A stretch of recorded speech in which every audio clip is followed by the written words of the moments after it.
Neapykanta didesnį žmonės parodo negu gyvūnas. Jie daug švelnesni yra ir protingesni už žmogų, aš skaityčiau, kad mums dar toli mokytis iki gyvūnų.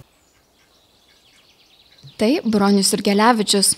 17 metų jis gyvena Karpiškių kaime Varėnos rajone. Iš miesto į kaimą šis vyras persikėlė todėl, kad atgailauja prieš gamtą.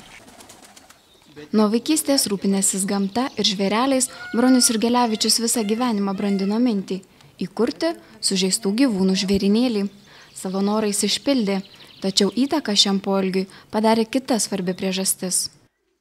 Medžiotojas pats buvau tais laikais labai entuziastas, labai važinėdavau, medžiodavau, kur ir Karelijoje teko medžioti, nuvažiuoti ir Gruzijoje teko. Tai, o dabar atgailaunu, nes Lietuvoje daugiausia vilkų nušovęs 22 savo gyvenime. Ant vilkų mano buvo silpnybė, jis gana gudrus gyvūnas, tai jau man buvo įdomiau man jį apgauti būdavo. Dabar žvėryno įkūrėjas nebesididžiuoja tuo, kad nušovė daugiausiai vilkų Lietuvoje. Jis nori užauginti ir į laisvę paleisti 22, o gal ir daugiau šių gyvūnų, kadangi vilkai visoje Europoje įtraukti į raudonąją knygą.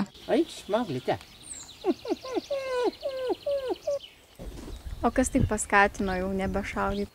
Nematot, paskatino, man ir anksčiau buvo gaila, aš ir sakiau, kad briedžių šitiek šaudyt briedžių ir vis patelės leisdavau daugiau negu patinų šaudyti. Ir praskrudi, jau randi 2 mažiukus, tai va jau 3 sunaikinai. Bet sovietiniais laikais buvo viskas, laukiniai gyvūnai sumedžiojami ir viskas eidavo mėsos kombinatą, valstybėn turėjo priduoti ir eidavo eksportui. Tie gyvūnai, o savo mažai kas tekdavo savo sumedžioti, jau nusišauti, viską eidavo tik tai į valstybę priduodam. Tai buvo planai uždėti, o aš kai dirbau tą karinį gamtos, tai jeigu nešaudė būrelis medžiotojai, tai turi važiuoti, šaudyti, kad planas padaryti. Tai man jų gaila buvo, kad buvo priverstas šaudyti, kad ir sakydavau, kad briedžius davarysim iki raudonos knygos ir panašiai, čia taip neįvyko, bet jau dar, ačiū Dievu, atsigauna jau. Broniui suteiktas garbės medžiotojo vardas. Jo sužeistų gyvūnų žvėrynas jau 15 metų priima visus atvykstančius. Nuo pirmųjų globotinių vilkų ir šernų dabar jau ir pats šeimininkas nebegali suskaičiuoti visų gyvūnų. Aplink skamba egzotinių paukščių giesmės, meškėnai lepinami didžiausiu dėmesiu. Vaikam labai patinka moksleiviam. Jisais praeina vėl pas juos. O idėja tokia buvo, kad žmonės yra prasigėrę, yra biednai gyvena žmonės, o vaikai nori Kauno zoologijos sodam nuvažiuoti, o tai yra brangu, gyvūnų nori pažiūrėti, viskas brangu. O pas mane čia aukų dėžutė ir tai ne pats padariau, padarė vienas alytiškis. Ir kas paaukoja, tai paaukoja visi. O taip čia vaikučius visą jam paaiškini, pamokini, kad reiškia mylėt gamtų, kad neskriaustų gyvūnėlių, yra visokių, matai. Kol pasirūpina visai žvėrinėlėje gyvenančiais gyvūnais, žvėryno šeimininkas užtrunka gerą pusdienį.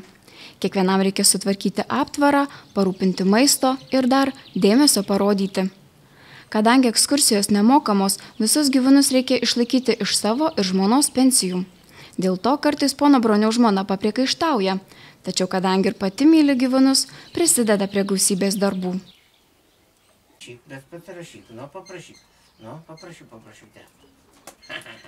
Besirūpindamas gausių žvėrynų, buvęs medžiotojas dar tebeatranda laiko savo pomėgiui, bet prisipažįsta, jo gamtoje dabar šauna tik šernus, lapes ir mangutus. Kitų gyvūnų jam gaila. Tai ant mani pyksta medžiotojai, kam nešaunu. Veju, nuvara, tai sako, jau per broniuką nuvajo, kad nešovė, tai viskas. O taip dėl kompanijos važiuoja. Dažnai važiuoja? Ne taip dažnai, kaip anksčiau. Kai oras geras, tai važiuoju, kai šalta, ar kokia tai puga, tai nevažiuoju. Pasenau, ir šuo aklas, medžiotojas labai gerai medžiojos, bet irgi laikau, mes abu pensininkai, sakau, tai jau, tegu jisai pakol numirs, jau jis nemato tas šuo. Rūpestis sužeistais gyvūnais buvusiam medžiotojui suteikia pilnatvę. Tai paskata ir toliau nepavargti, pačiam mokytis ir ugdyti vaikus, kad jie taip pat mylėtų ir rūpintųsi gamta. Ačiū, kad susidraugavai ir aš tave mėgstu.